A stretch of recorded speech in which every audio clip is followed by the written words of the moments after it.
Oh, unbelievable job right there. Absolute chaos. Still any point in this game here. One stock remaining for both players. Oh, the charge! Mystic will take it.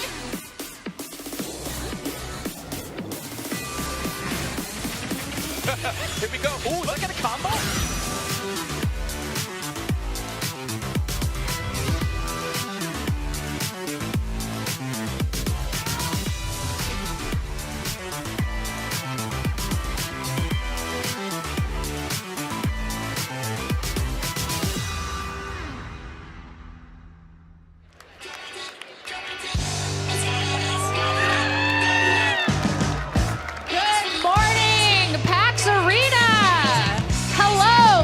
Gentlemen, boys, girls, kids, squids, octolings, my fellow cephalopods, hello, good morning, welcome to the PAX Arena.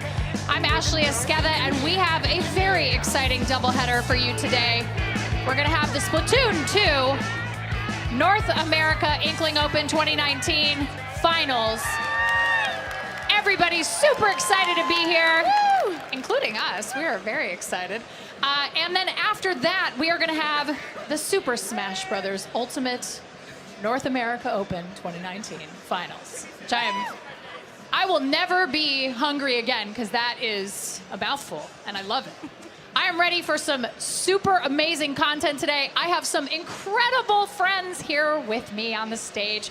Of course, my partner in crime, my favorite number, 9. How are you? I'm great. It's good to be here to see which of these top 4 teams will make it all the way to the top, especially now that we know that they will be moving on to Los Angeles for the World Championships. So exciting. We didn't know about that until you found out about that. We found out at the same time you guys did. And of course, we have a new face to the desk, but not an unfamiliar face to the Splatoon community.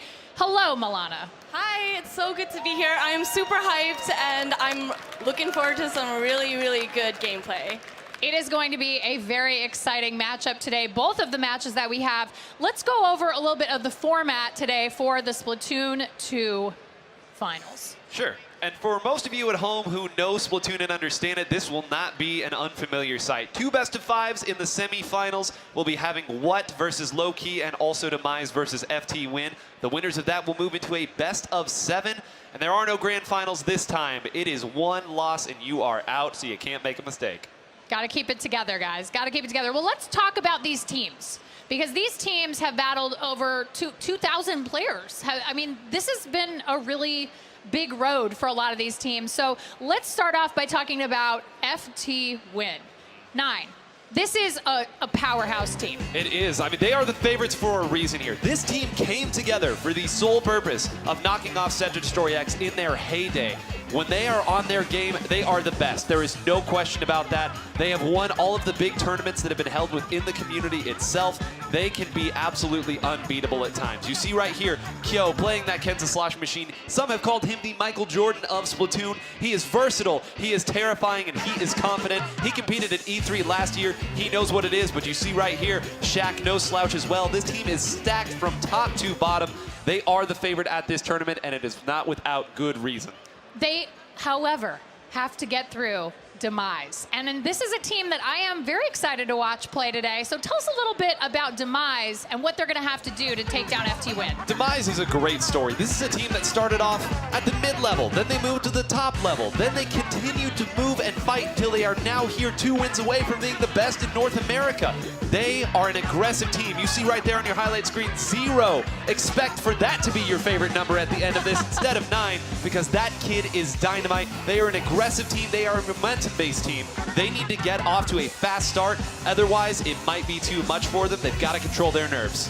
Well, we definitely are excited to watch that team play. Demise is going to be really exciting. But first, we have to talk about our initial match of the day, which is going to be Lowkey versus What. So, Milana, let's talk a little bit about Lowkey. So Lowkey is a team that we have followed since their Prophecy days, pre-sponsor. They are seriously no joke at all. They've been together for about a year, and that gives them a solid foundation for building team synergy. Their comps may be a little bit unorthodox when it comes to the meta, but they really do make it rock. So if you're facing against Lowkey, watch out. They might knock your team out, and especially Arashi with that hammer. Ooh, that hammer is very, very, very dangerous when it's in the hands of Arashi. Now, you're talking about a team that's been together for about a year, and now we're going to shift over to a team that's been together for about 2 minutes. At least that's what it feels like. A team you're very familiar with. We need to talk a little bit about what? So what is a... Well, let's look at this one clip right here. I think we got to... You're on TV, Milana. Oh, no. I have nightmares from these matches. They still owe me the cost of my therapy. But they are an extremely formidable foe. They are extremely challenging team to face. Even though they've only been together for 2 days prior to the tournament, they really show their expertise, and they are really at the top of their game. Who are we going to look out for on what? Definitely you wanna check out, look, Tic Tac with holding the Rainmaker, Fuzzy being an extremely aggressive player, always getting those picks. So you wanna make sure that you watch out for him.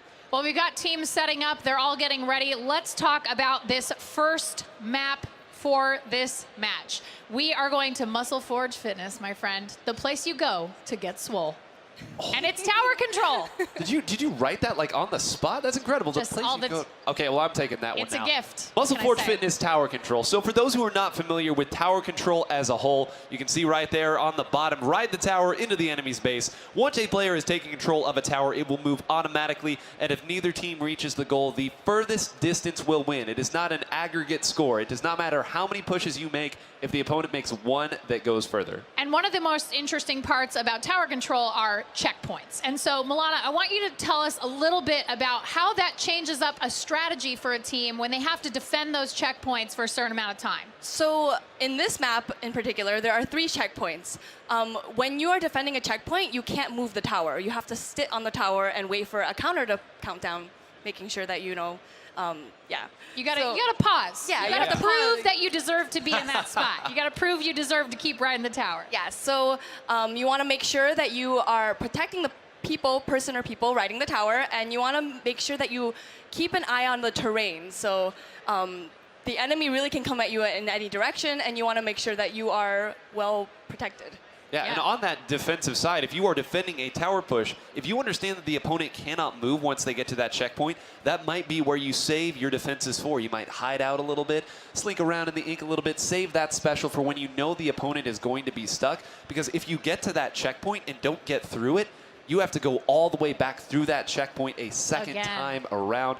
And especially in the last 30 seconds, last 10 seconds, however long it may be, that becomes really daunting to You get need through. that time. You need that time. Now, Milana, you're a support player. Yes. So on tower control in particular, I like to think that support is one of the most important roles that you could play, because what are you doing as a support player to help everybody who's on your front line get that tower moving? So it's really important that when you are on the tower, you make room for your aggro players to push forward so that the other team doesn't get a chance to even take your player off the tower. So you have to make sure you turf a lot. You have to make sure you build your specials. You wanna provide that kind of foundation for that push. And what kind of loadouts are we going to see here from these teams? Is there anything in particular that you're looking forward to? Who are the 2 players to watch? Who's one on each team that you're really going to be keeping an eye on in tower control at Muscle Forge Fitness? One on each team. So on Lowkey, I'm going to start off and say the 1. We've been talking about numbers. We've said 0, we've 9. How about the 1? He is a Brella player, and he is a savant with that weapon. And Brellas are one of those weapons that can ride the tower without a ton of support. It has the shield. You can sit on there. That makes it quite formidable, and he is their best support player as well. He opens up plays for the team. And on the other side, there's only one man in this stadium who has been to all 3 of these events. His name is Pengit, and he is who I am watching right now. The Pengit fan club is here. I hear everyone is a fan of Pengit if they know what's good for them. But he is going to be playing Sloshing Machine. He's going to be playing Sloshers. Maybe a little bit of Blaster. I don't know for certain. But all of those are very scary weapons when you are sitting on a tower. I would watch out for those 2 players. I've never been more afraid of a man with a bucket. Yeah. Except for when I have to play against Penguin. Look at him. He's cool as a cucumber. He's ready to go. One of the things that I want to talk about right before we get started is for all of the Splatoon players out there, we have something really interesting going on with sub-abilities. Yes. In that there aren't any. Exactly. So for those of you who don't know, in Splatoon, on your gear, it's for more than just looking cool. You do have a main ability and sub-abilities as well. Now, you can disable sub-abilities, and that is what has been done for this tournament. Now, abilities are important. They can make a weapon stronger, but ultimately, the weapons that are good tend to be good without it. So we will see if anybody opts to change it up a little bit. I'm not 100% sure myself, but it is an interesting caveat to what has been an interesting tournament. It is very interesting. I know that there have been a couple players talking about how there's been some weapon changes, some patches that they don't, that they're a little sad that they have to put down their favorite weapon. So specifically that H3, like the nozzle nut. People are a little bummed out about that. But as a support, what's a good replacement for that, Milana? In H3, I would say that Ken's Undercover would probably be an adequate replacement. You have your armor. It builds armor quite quickly. And if you are a good Brella player like the one, it's incredible how fast people move with it and how easy to maneuver it. So let's talk a little bit about the map itself. Sure. Let's talk about some zones, because a lot of times when people are playing Splatoon and they're newer to the game, they may not understand some of the terminology about different locations in the map. So what are some of the terms that people watching at home are going to hear today that, we're gonna educate as well as entertain?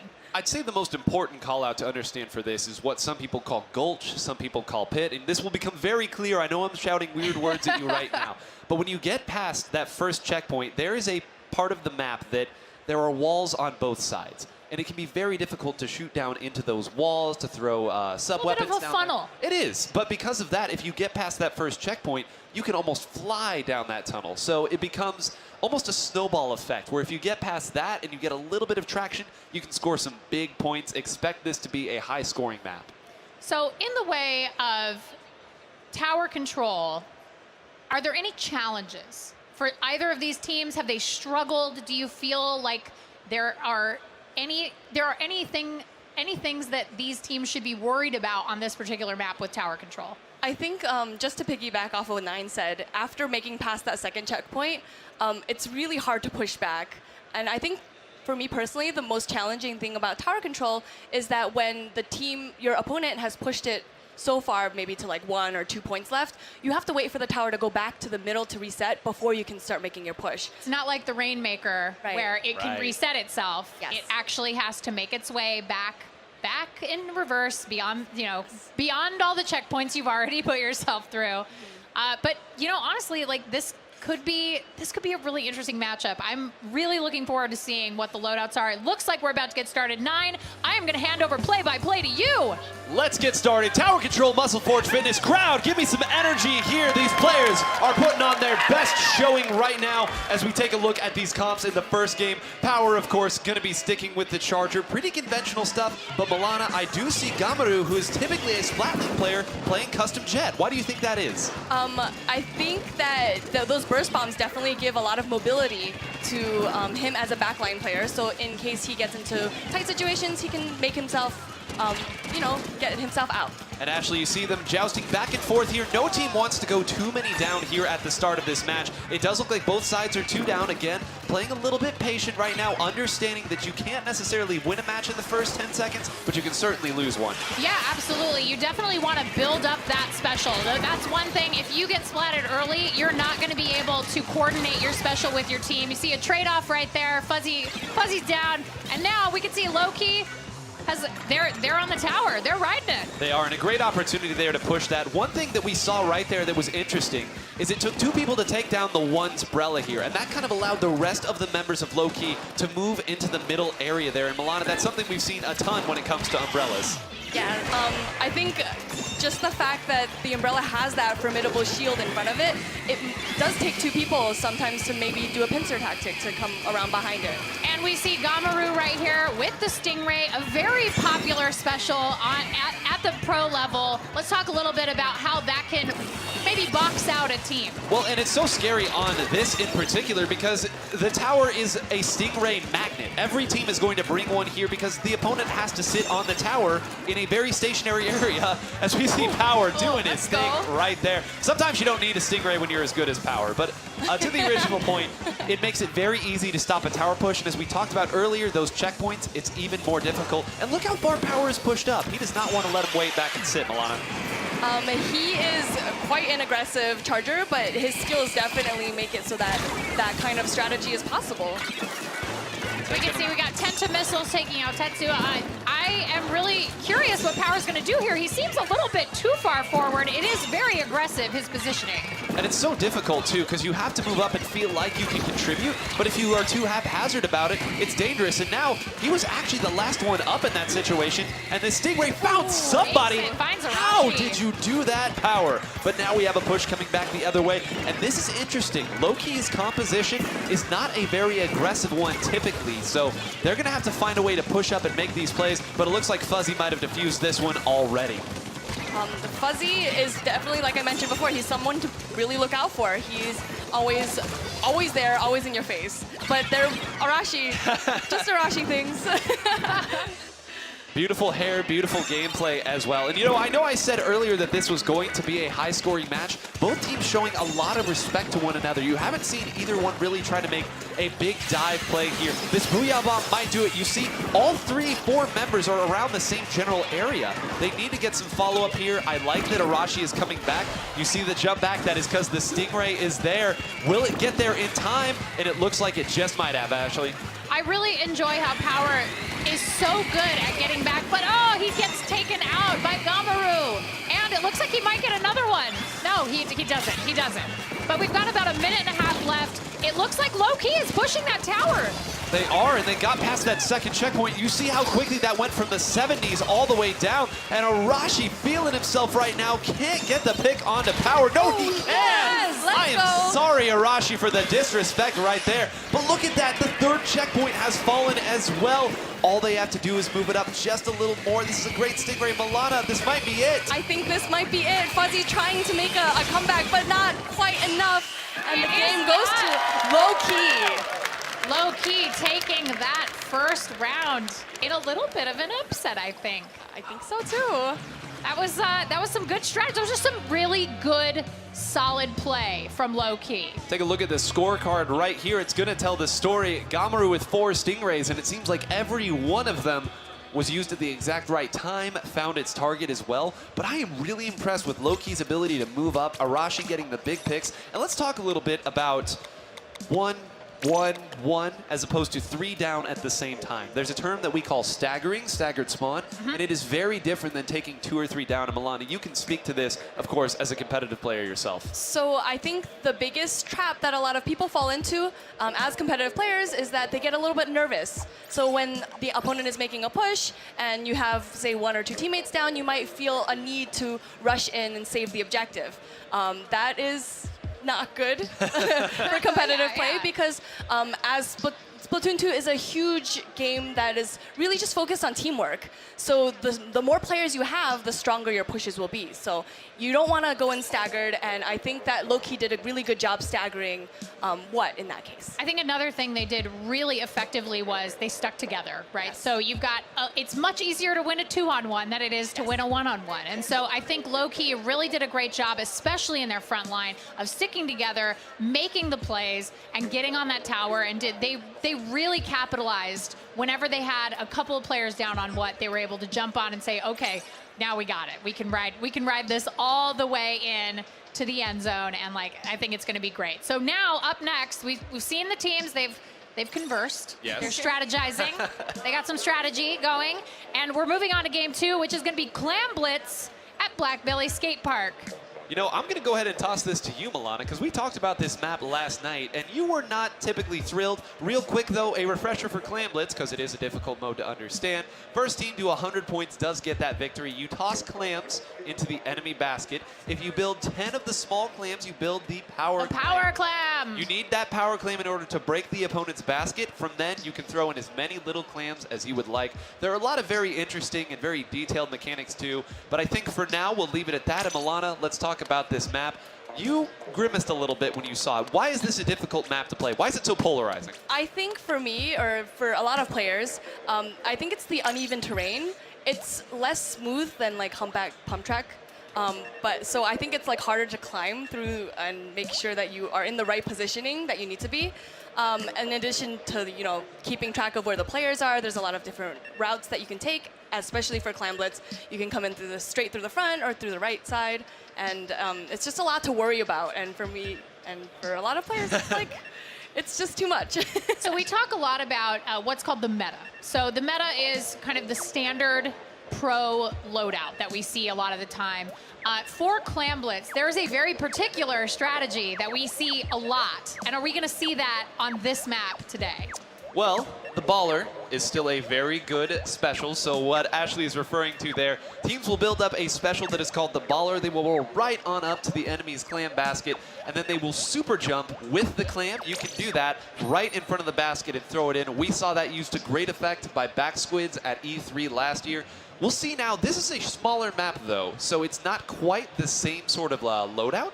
So we will see here what we get. We might see some unconventional stuff here on Clam Blitz. It looks like we're about to get started. Let's go to the skate park, everybody. You've got what in green? Lowkey in the sort of purple, this nice, beautiful purple blue. And they are off to the clams. You're going to see immediately Fuzzy and Arashi on those Kensa Splat dualies. That's going to be providing the Baller that we talked about. And Milana, you see the one using the Kensa Undercover Brella, or the Kunder, as you called it. And it is devastating to go against. Why is that? I think it's just the fact that you can maneuver so well with it, and it builds up armor so quickly. So when you're making a push for Clam Blitz, and you have an armor, it just makes that push last just that much longer. So on the frontliners for this, these are going to be the people who are carrying your clams. They're in charge of your collective score for the most part. Nine, walk us through a little bit about what it takes to get yourself to the other opponent's net. Well, and I'm glad you mentioned that, because there are two separate sort of objectives in this mode. You have to build up the clams, and you can see the clam counters there at the top of your screen on the left and right, and then you have to find a way through. And you see right now, they're kind of shuffling around. Tic Tac is holding the power clam, and it gets taken down, but everybody can see when you are holding a power clam, which means that it's that much more difficult. And you see right there, Set to Destroy X, I'm sorry, Team What? I'm just so used to seeing the names. That was a slip of the tongue, of course. A little bit. But I love the position that Power is in on that left side. And you're going to see he is looking right down what we call half pipe here. And it's just open shooting for him right there. And credit Gamaru for actually holding this position. But you can see now how difficult of a map this is to score on. Even though it seems like it's a small map, you have to be very careful. It looks like the one's going to go and do it himself. That is a very, he is the one, in fact. So that does make a lot of sense. All right, so we've got a Booyah Bomb out. We can see there are a lot of specials at play. They are ready to go. I think they're just waiting to get over to the opponent's goal. So Lowkey and What are battling it out, 10 clams to 17 clams. Who do you think's gonna score first, Nine? Well, we already saw one score from Lowkey here, but there's something in Milana, you'll be able to talk about this. Typically, when you score in Clam Blitz, you want a big score. You can see that there's a penalty on Lowkey right now. And the reason that What has been so slow about this is because they have built up 3 power clams. They're trying to wait so that if they score, there's it's huge. It's a huge score, because you have to work through that penalty every time. So a lot of small will not do it, and you actually see their frontliner Fuzzy got taken out. They have to retreat back. This is a double-edged sword. I'm really curious about Milana. Let's talk a little bit about putting down ink, because in this game mode in particular, sometimes players might forget to create lanes for their fellow players. Talk a little bit about how you can help out your teammates and get them to the goal. I think it just is a matter of being aware of where you are as a player, where the support players are, where the midliners are, and just to make sure that you are always checking the map. I think that is super important. And something I have to learn better as a competitive player, but we don't talk about that. And you saw right there, we've been talking so much about the setup phase of this game. There, only 2 members just ran in. It was Gamaru as well as the one pushing up and getting a score there. And that's one of the reasons why sitting back, building up your baller and going in is a bit outdated of a strategy, especially on a map like this, because as Milana said, there is the left and right side, and that Booyah bomb gets melted down. Arashi escaping with his life as well. But because the opponent has such easy access to your goal, you can't sit back, you can't build up, and right now, I think that Lowkey is just playing quicker. They are playing more coordinated, and they're doing this well, Milana. Yeah, definitely. I think, you know, just from winning that last match and coming up as the underdog, they're using that momentum to really push forward. There is one thing that I should note, though. You'll notice that they have scored 41. 3 power clams will actually take the lead for what here? Now, I know they don't have it built and it's not close, but that's why each score needs to be so big, because you are never far away, Ashley. Each power clam is worth 20.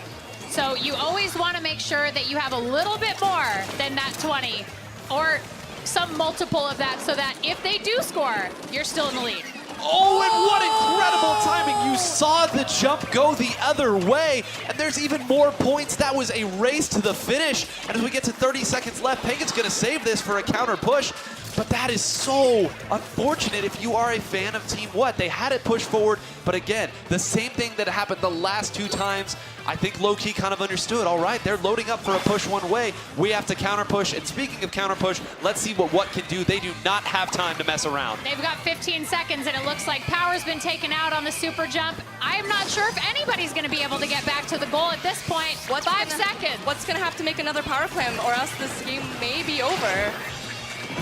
They did it! Oh, they They did it at the last second! Fuzzy right now running for dear life, sitting here on top, but the jump's going the other way. I think that means it's going to be... No, he got... What?!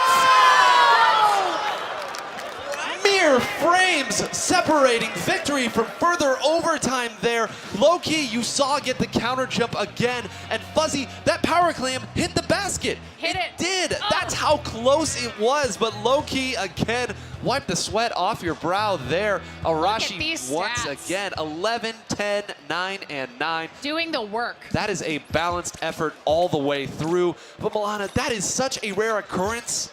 I wasn't sure if it could happen or not. That was insane. That I have no words for that. That was so close. I don't know. So let's run through that. So had Fuzzy opened that up first, overtime would have continued. That would not have gotten them the win, but it would have knocked their penalty down to where only a handful of clams would have gotten them more. Would have put them in the lead. And they get as long as it takes. Replay Oh, right beautiful. here. I love this See, tech. you got overtime. So it Rose hits. spinning, And that's the most heartbreaking feeling. You never want to in have that Splatoon. feeling. Never want to have that feeling. But you know what? Power is an absolute pro. He is not going to tilt. He is going to stay. This is a man who is like I mean, he is on the level all the time. And we didn't get into it earlier, but that really is the advantage that Team What has here. They have been on this stage before. With the exception of Tic Tac, all of them have played at E3 before. At In front of a live audience, a live audience especially. this size as well. So you know that that's not what's going on with them. They are confident. They understand what they're doing. I think that Lowkey just has a better look on the way they're playing right now. I definitely agree. I think that they just are keeping together, using that team synergy to their advantage. And that is the name of the game in Splatoon 2. It's really all about teamwork. I mean, you can go out there and lone wolf it, but at the end of the day, that's not going to win you a whole lot of matches. It's about working with your team. And a great quote is, good players win 1v1s. Better players win 2v1s. That's right. That is not 1v2. It means that you should be looking to create pincers, to create team attacks, because, as you said, it is a team game. And speaking of teams, we are going to get into Splat Zones this time on Anchovy Games. Maybe the most popular. Oh, for sure. I think maybe the most popular of all of the different game modes for the pros. They really love Splat Zones. We're going to Anchovy Games, which it's my favorite. It's a game studio. It's my favorite game studio of all time. My favorite game studio. All right, so let's talk about Splat Zones. You got to control a patch of turf. This is how it works. There's a beautiful little rectangle right in the middle of a map, and you got to take control of it. You got to put as much ink down as you can, If you can take it over, timer starts ticking. Then what happens if I lose it? You get a penalty. You will Get a notice that penalty. in this game, penalties are quite common and given out very freely. Every time you see the zone shift control, somebody is going to take a penalty. And sometimes that penalty can be what matters at the end of the game because the zone can flip over quite quickly, especially on Anchovy. Yeah, definitely. I think, and you can see the penalty go up to 60, 70 seconds sometimes. So it's like you're taking the zone again for the first time. It looks like we are getting ready to start here. Let's get into this. Let's get some splat zones going. 9, take it away.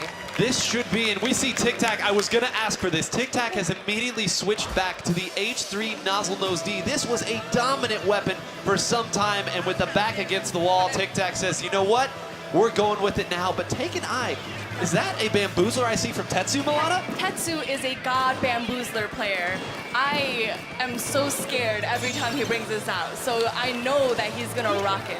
I really love that What has taken an early control of the splat zone, but very quickly loses it. Arashi doing his job. This might be the best that I have ever seen Arashi play. He is confident, he is moving in, and you see already the zone has shifted back. But there's something that we're gonna call the lockout phase, all right? And I'm gonna say that a few times over the course of this tournament, so bear with me. Whenever you take the zone back, your goal is to make sure that the opponent cannot take it back without using all of their specials. If you lose it when they use all of their specials, but you go 0 down, you essentially can take the zone right back for free almost. So you see the way that they have pushed up a little bit more aggressively than you might think actually comes back to bite them here. It does. Arashi again. We've been saying his name. He doesn't need the hammer this time.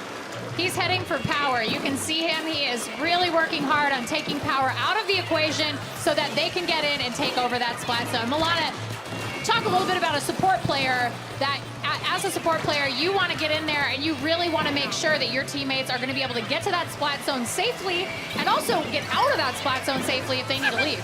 Definitely. So as a support player, you really want to take a step back from the aggressor. So whoever might be the Slayer in your team, you want to be behind them. You want to look out for them. You want to make sure that they have enough turf to maneuver through.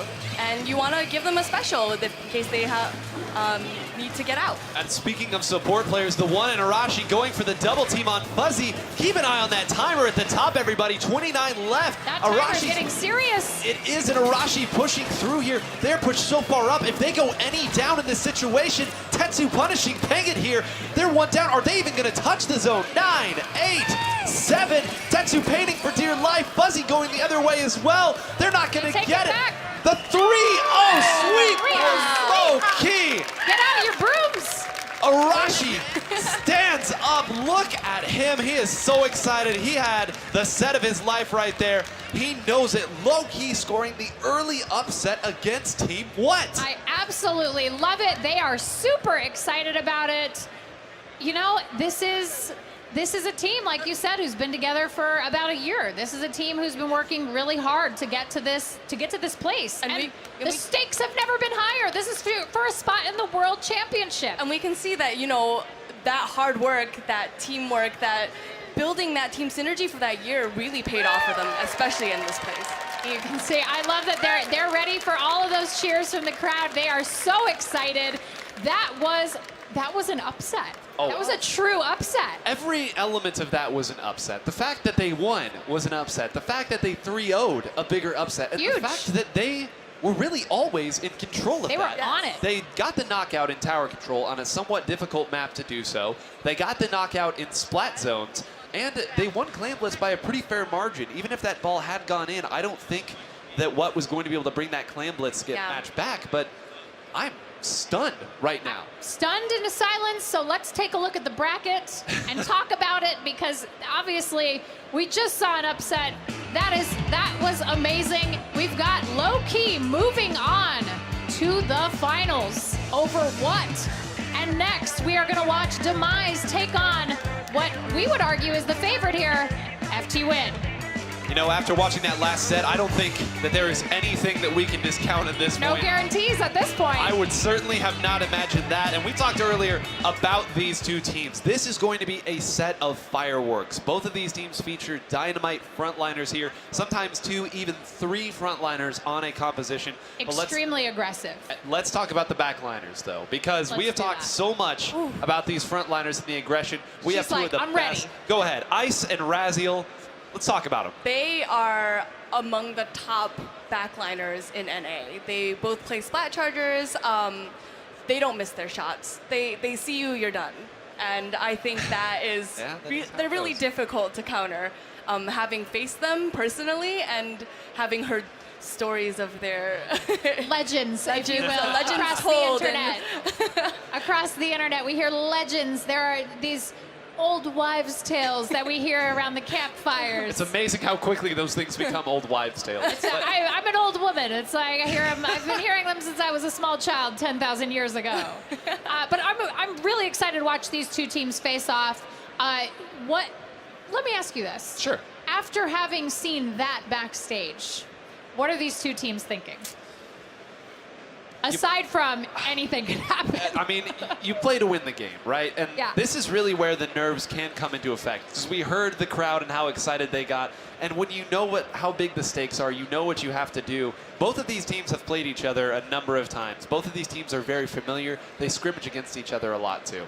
Yeah, and so we are going to take a really quick break. We will be right back with that matchup. Demise FT win. It's going to be really exciting. Stick around.